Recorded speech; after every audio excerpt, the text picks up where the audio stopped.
So this is Kolossus' Cipheron deck. Mad props. I do love me some Cipheron. This looks like it's a Golem mid-range, maybe controlling kind of deck. We have a pretty typical looking Golem vet curve of 2-drop Golems, Sirocco, Amara, Falcius, and then standard removal spells plus the Cipheron payoff cards that are Equality Constraint, Psychic Conduit, and Grapnel Paradigm. So I think this is a pretty natural way to build a Cipheron deck. I think only playing 2 Celebrants is probably an error. You do need to increase your consistency of hitting Dreamshaper, and playing as many half-decent Golems as you can find is worth it, because Dreamshaper and Sirocco are so gross. Obviously there's only 1 Sirocco in the deck, but it's still worth it just to pay off Dreamshaper, because having early game that effectively cycles, like you play stuff and then you draw different cards to replace them, is all good. Arxil says, my deck was meta before Rise of the Bloodborne came out, just to quickly defend myself. That is fine. No problems there. I've definitely done that myself. Wow, this is going to fire up some memories, isn't it? I started playing again like a week ago, cut me some slack. That's alright, there'll be plenty of slack here. I feel like any Golem vet deck should have Inner Oasis. Yeah, I think that's a good suggestion. Although, it does compete for slots with your Constraint, Psychic Conduit, and so on. The nice thing about this list is the Golem early game transitions very naturally into like a controlling mid game. We have value plays in Skippy, Wildfire Ankh, Blood of Air, the sort of gotcha card of Superior Mirage, as well as Conduit and Grapnel Paradigm. And so there's lots of ways you can just kind of mess up your opponent. You don't necessarily need Sirocco or an Inner Oasis combo to win, but it helps. But it's just like a package within an overall controlling shell. So you have 2 game plans that complement each other quite nicely because of Dreamshaper, which basically draws cards to smooth over the transition from Golem early game to Cipheron nasty stuff mid to late game. So I like that. I'm a fan of that. I think the Ethereal Obelisk with not much other support is slightly awkward. Like, I think running only 1 Obelisk, it's not like there's anything particularly wrong with it. But I think it's better to have more of them, because the first Obelisk usually just eats a Natural Selection or an Ephemeral Shroud. And so it helps to be able to set up another one. So in my Cipheron deck, I have 6 Obelisks. All the 2-drop ones. They just are my 2-drops. The other thing that catches my eye with this deck is that it does have a lot of cheap stuff. And that does mean you're going to be top-decking dead early game cards. It, as a Herald, provides good healing.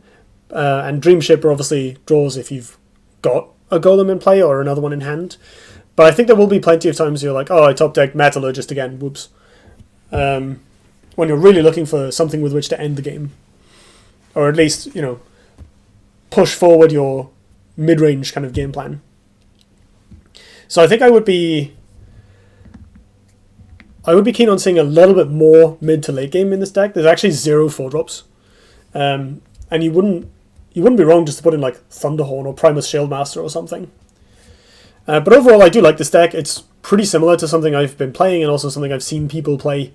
The Golem package is strong. Sirocco is very powerful. Extra copies wouldn't hurt when you get them, Colossus. And obviously Amara is fantastic late game. Blood of Air is fantastic removal. Science First Wish is just brilliant utility card. Falcus is brilliant mid game. Like, there's a lot of power here. Someone suggests Sandswell Reader. That's a good shout, yeah. I think taking out the Azures for them might be a little greedy, because you do need healing for a deck like this, but Sandswell Reader would be another really good option. And it's common, so it's easy to get. Looking at the sideboard, I'm a fan of this stuff. We have Blind Scorch to help deal with big units. You can Grapnel Paradigm plus Blind Scorch to seal something very large, so that's really good in late game matchups. Bone Swarm is good against River, is good against Swarm decks and other things that like to play a bunch of stuff down. It's good against Brome, clearing out the hero power unit and anything that is surrounding that happens to be low health.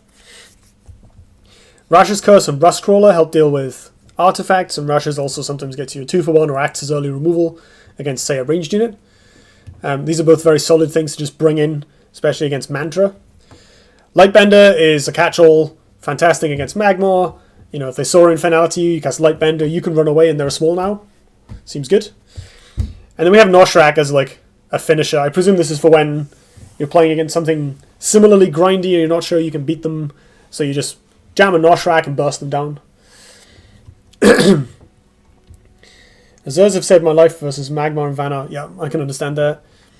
Probably, they're good against Mantra as well. Like, keeping your life total high so they can't combo kill you is valuable. And then our other player, we have... wrong tab again. Arxil with Swarm Lilith. This is very similar to Toby's deck from the first game, I guess. Only a little more focused. This is basically what I was suggesting Toby plays. So it's good to see something closer to the pure Swarm in action. So minion-wise, we still have a Bristle Crawler, I guess because it's just a cheap thing to put down. Bloodtear Alchemist, Zix, so like all in on the cheap 1-drops. Gloom Chaser, Shadow Watcher, Blood-type Priestess, and Shadow Dancer, backed up by Wraithing Swarm and Lilith's Bloodborne spell. So we just have as many cards as possible that jam out multiple minions or help you play multiple minions in the same turn. Then there's a light removal package of Demonic Lure, Ritual Banishing, and Dark Transformation. I think I like Ritual Banishing over Transformation quite significantly. But it's not massively important in this deck anyway, because we have so many ways of making powerful trades with Soul Shadow Pact and Deathrite Crescendo, and the units to take advantage of those. The Sphere of Darkness, which is just a ubiquitous card. Darkfire Sacrifice, I like this as a one-of. This card is awful when you top deck it, and this deck, like the previous one, doesn't seem to have any card draw. So I love this as just like a cheeky way of occasionally getting a cheap Shadow Dancer out that doesn't overstay its welcome. Excuse me while I Google the text on Fura Chakram. Friendly minions get +2 attack and frenzy. Oh yeah, awesome. Yeah, Fura Chakram is like a permanent Soul Shadow Pact. That's really cool here. So we have a lot of ways of buffing units and a lot of units that like buffing. So I like how this is set up.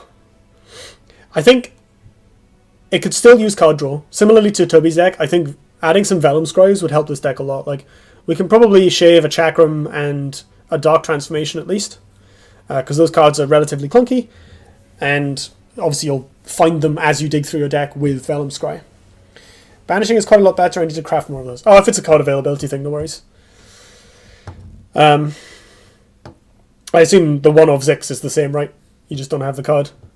Vellum Scries are common, so it shouldn't be hard to get hold of, if I recall correctly. And fits really well with your overall game plan. In the sideboard, we have 3 Grasp of Agony, presumably for mirror matches and anything where your opponent's going to try and play a bunch of stuff down and tempo you out. I like that. Abhorrent Unbirth as a way of making one big funky unit. Do we have anything cool text-wise? No. This would be great if we had a rush unit in the deck. Whether it was, you know, just a random Saberspine Tiger or something. Because Saberspine plus Unbirth is a pretty good combo.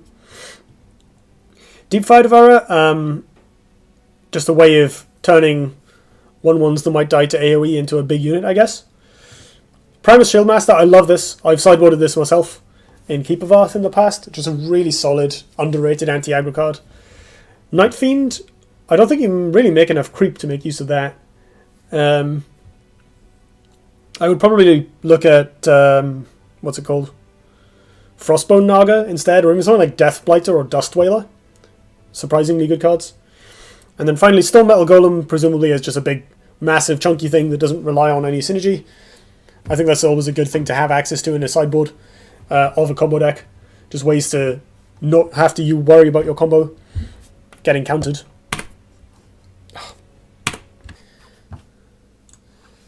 So, as before, we're just going to look at Colossus' opening hand.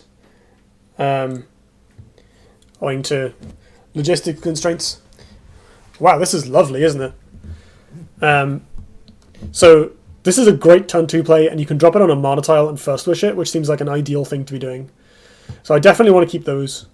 I think having a Herald to let you take Mana Tiles is not that necessary with the Skippy, but is really useful because you can try and make as much board presence as possible to help kill swarm units. Like as a Herald eats Wraithlings perfectly well. It's okay to waste the 3 health, like you don't need it that much. You know, in the sense that healing is useful, but it's not as useful as just playing a 2-drop. And it's certainly not as useful as replacing this to dig for a different 2-drop that might be less awkward. So I guess you can go turn 1 Herald, turn 2 Skippy on a mana tile, first wish the Herald, or even first wish the Skippy twice. And I think that is probably a good idea. And I almost want to keep the Conduit as well, because Abyss probably have good targets for it. Especially Lilith will have swarmy stuff. And Vitruvian don't have great AoE, so having something that can just clear out 2 Wraithlings, especially if they get buffed, is probably a good idea. It's not the most useful thing in the world, but anything that lets you, I mean, it gets rid of an unbuffed Shadow Watcher, for instance, or even a buffed one if there's something to trade it in with. You can steal a Bloodtide Priestess using the Bloodborne spell and then make some trades. So this might be worth keeping just because you don't otherwise have good answers to a Swarm hand. Short of trading on board, so if these die, you're going to struggle. And this gives you some hope of that. Even if you just use it to kill 2 Wraithlings, like if you've got a Skippy if you've got a 5/5 Skippy in play, that's probably good enough to, buy you a turn or 2 extra to just wail on your opponent's face with. So let's begin. Let's hit play on this. Replacing the Skippy in the first wish, I don't think I like that at all. Although Wildfire Rank is a good card to draw into. This will be relatively useful in this matchup because we can pack away it from afar. Arxil here is drawn into a Gloom Chaser into Shadow Watcher opening, which is pretty good, with a couple of different payoffs. Replacing the... I don't like playing the Gloom Chaser in the middle at all, though. Like, those are just going to die. This is the same problem that Toby had. Like, you need to set up your units where you get to attack with them first. This strategy is all about sticking units. If you can't stick units, you can't win. So you need to be more defensive with them. Zank here is okay. I'd much rather be in Kolossus' position. I'd much rather be moving into the middle, attacking them with my units and just playing a Skippy. But, this works out fine. This is really awkward. This positioning is kind of unlucky. Using a Ritual Banishing on a 2/4 doesn't seem like a great idea either. You can just let it come close to you and then trade with it and buff up the Shadow Dancer. If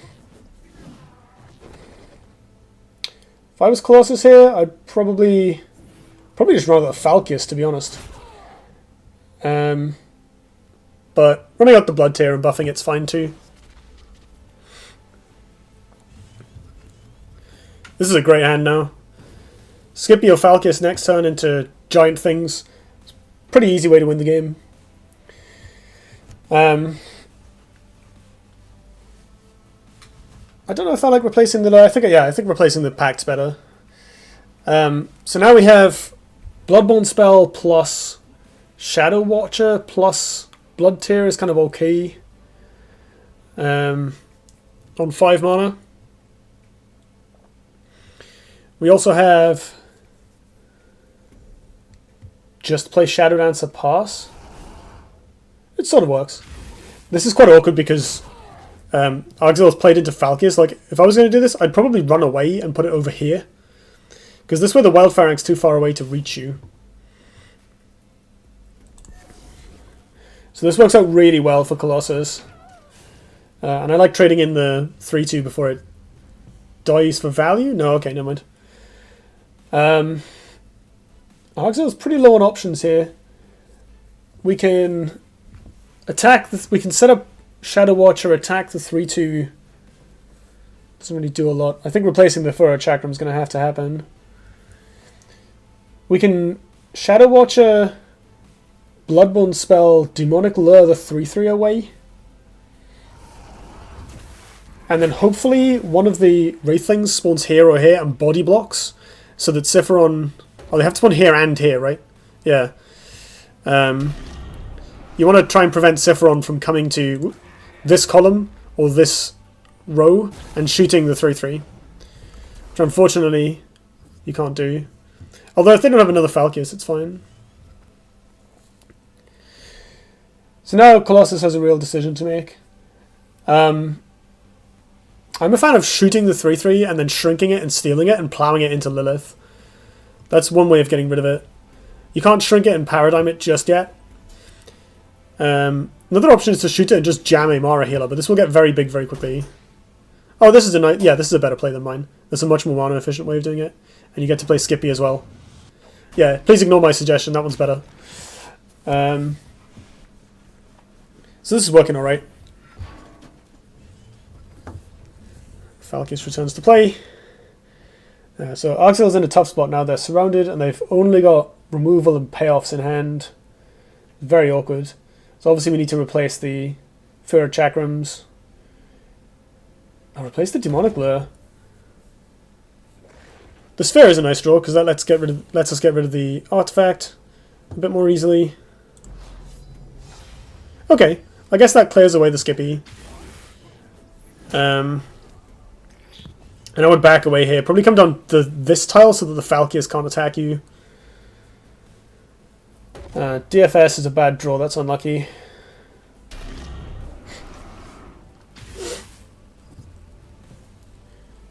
It's not a terrible position to be in. Ghost is earlier easiest replacer of my life there. Fura Chakram counters Grapnel Paradigm pretty well. I guess at this point you trade with the 3-1 and jam a Mara healer. Yeah. You can shrink the 3-1 as well, you have the mana.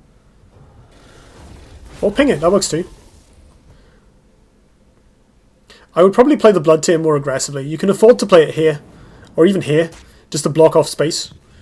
Like, you're not afraid of it getting pinged or attacked because the Amara's in the way.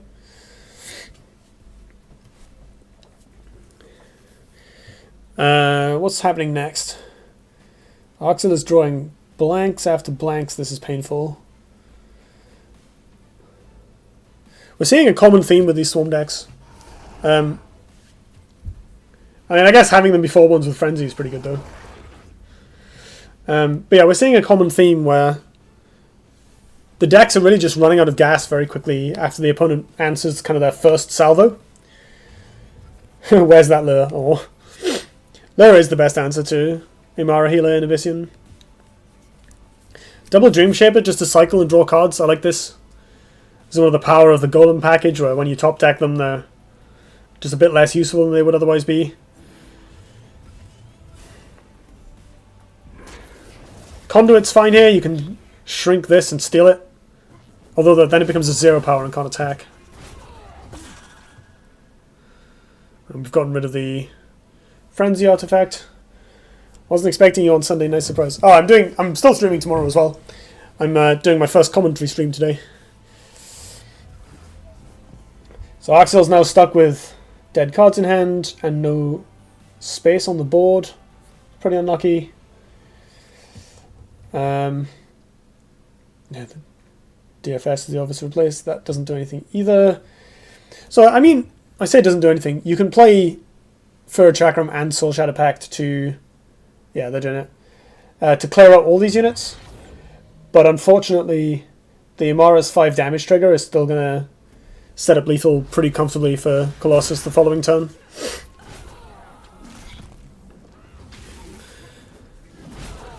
And there's the Seppuku attack.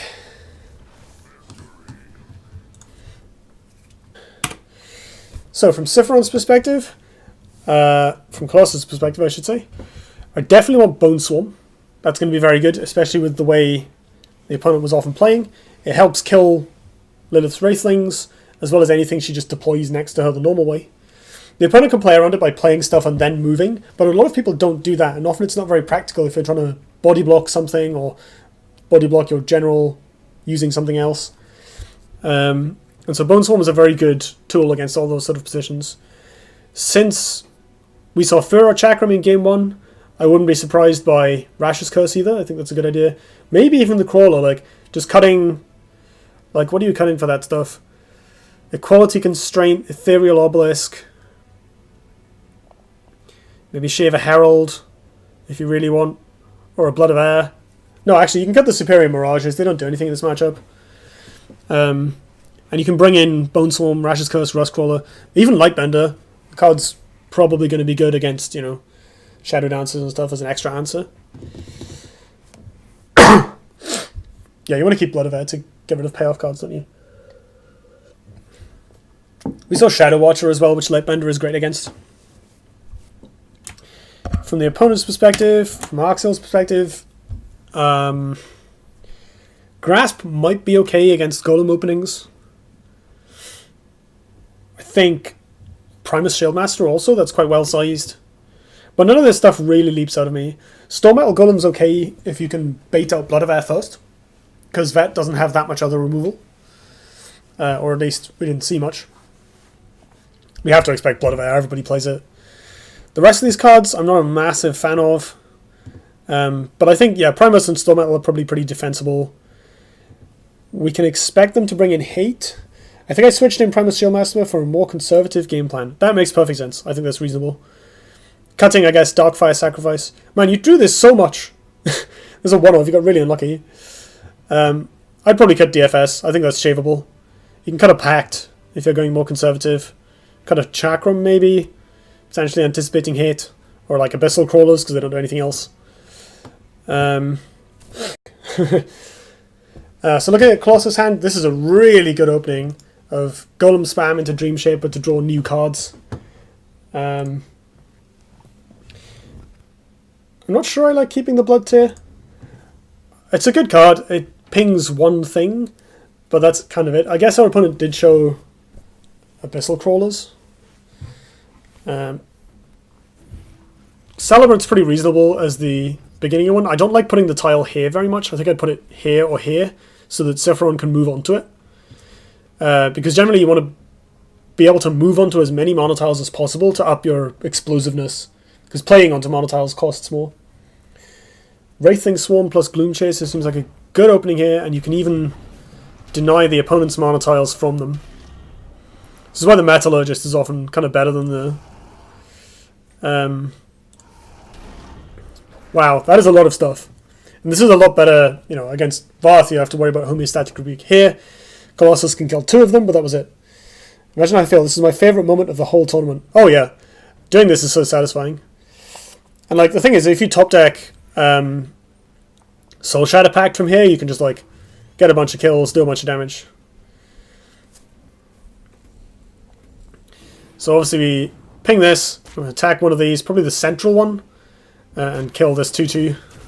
I think I prefer, from Colossus' perspective, killing this, because this can reach these units, whereas the one over there couldn't. But regardless, we're set up pretty well for the rest of the game here. We've got more stuff to do in the mid game, just to cycle through and get better cards. We have an answer in case Pharaoh Chakram shows up. From Arxil's perspective, I really like Shadow Watcher here, followed by Shadow Dancer for the next turn, but there is a risk of us running out of gas. I say risk. We're basically already out of gas. So we can attack here, and then like kill the Blood Tear probably. Yep. And I would come down and attack this. But I guess an option would be to just leave it there. You don't have to play around natural selection, so I would probably attack. Because making this be 2 health is useful because you can kill it with Lilith the following turn. Arxil's hand's okay. This is the sort of hand I would like to see on turn 1, you know, like Wraith things into Shadow Dancer. But it's going to be quite difficult to set up much from here. On the other hand, it doesn't look like Colossus has killed the 6/6, so we're off to the races from this point. Unfortunately, Colossus does have a Blood of Air, so the joy will be short-lived, but, you know, we can do some work. So Arxil gets to Shadow Dancer or play Wraithlings. Bit of an awkward decision to make. I like the Shadow Dancer more because most of the Wraithlings will die to Colossus' units. I guess an option would be to just run away into it. This is good because you can punch the 3-2 and then come over here, Wraithling, and attack this. And you're getting a bunch of damage in, helping clear the board and obviously making this Shadow Watcher bigger and bigger and bigger. And this is well positioned so that Siphoron can't attack it, but it's still close enough to the fight to be able to trade if it gets dispelled. For some reason I wanted to body block Siphoron, don't know why in hindsight. That's fine. Yeah, Blood of Air, chasing down the 4-4, but again, doesn't actually kill it. The Shadow Dancer is still in play, so now Arxil gets to build up a board, retreat with Shadow Dancer, putting it down here. Oh, and the Soul Shadow pack to set up as well. So the Arxil does actually have a path here to win the game. Soul Shadow plus BBS.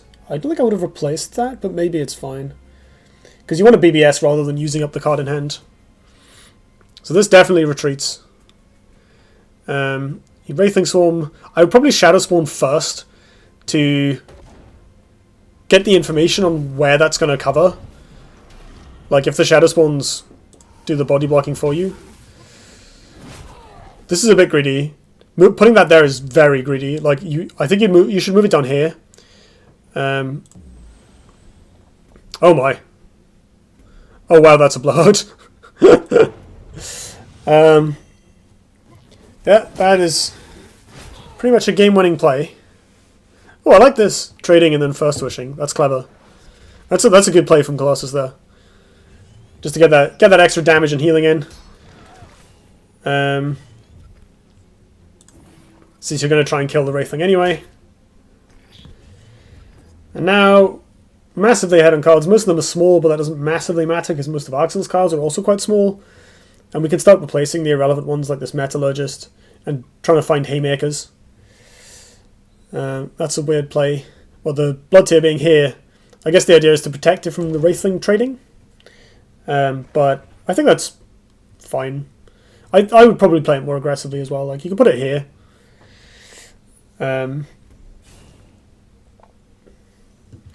So Arxil's on DFC, which is a very strong card. We can try and set that up with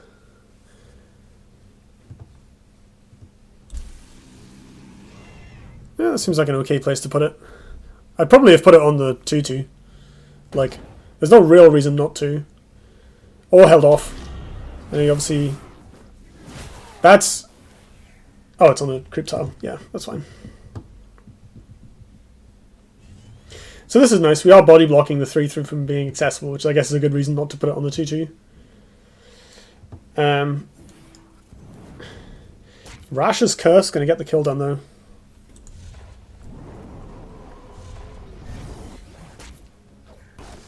Yeah, it's a bit awkward to try and make a small DFC play. Like if your opponent doesn't have any answer at all, it works out. But if it's like, it feels so bad when it doesn't because, you know, you could have waited and made it a 7-7 or something, or in theory at least. Pre-buffing with DFC is a risky play, yeah, exactly. Dark Transformation's a decent draw, but I didn't really like how I played the segment after the Shadow Dancer. It's okay, like you're in an awkward position here. You're top decking against an opponent with a ton of resources, trying to set up combos. But I like this aggressiveness. This is how you're going to win this game. If you're going to win this game is by just pushing face, and hoping they don't manufacture any Mara healer, which unfortunately is about to happen. And I like Kolossus here making very defensive plays of killing off the Wraithlings even though it costs cards. I don't know if I would have shrunk this one. I probably would have shrunk... actually, maybe not. Reducing this one's range of motion is not useless. It kind of seems like a budget deck versus non-budget. I think so. I think it's partly that Swarm... I guess Swarm doesn't run that many expensive cards. It's just DFCs, right? Without Revenants. I guess stuff like Kaleno. But she didn't really cost... this is all good. It looks like Arxil forgot about the debuff. And Imara Healer doing its grisly work as always. And this leaves lethal for Psychic Conduit or... Actually, no, not Conduit, because you shrink this and then steal it and then it becomes a 0-1 again. But yeah, Falkis. Desolator. Desolator's a good point. I would definitely play Desos. Like, I think if you're playing Abyss and you want Desos, they fit everything. I misplayed that. That's okay. Like, it happens. It's very difficult for a Swarm player top decking to beat Amara. Like, that's not a thing. So. Oh yeah, that's true, because it displayed 0 power when it was actually 0-1. -1. Yeah, that's a bit awkward. Should probably mention that to counterplay, perhaps. So that ends that round. We saw... I really liked how Kolossus played that. I think we've seen a common thread with these Swarm decks where they're kind of struggling.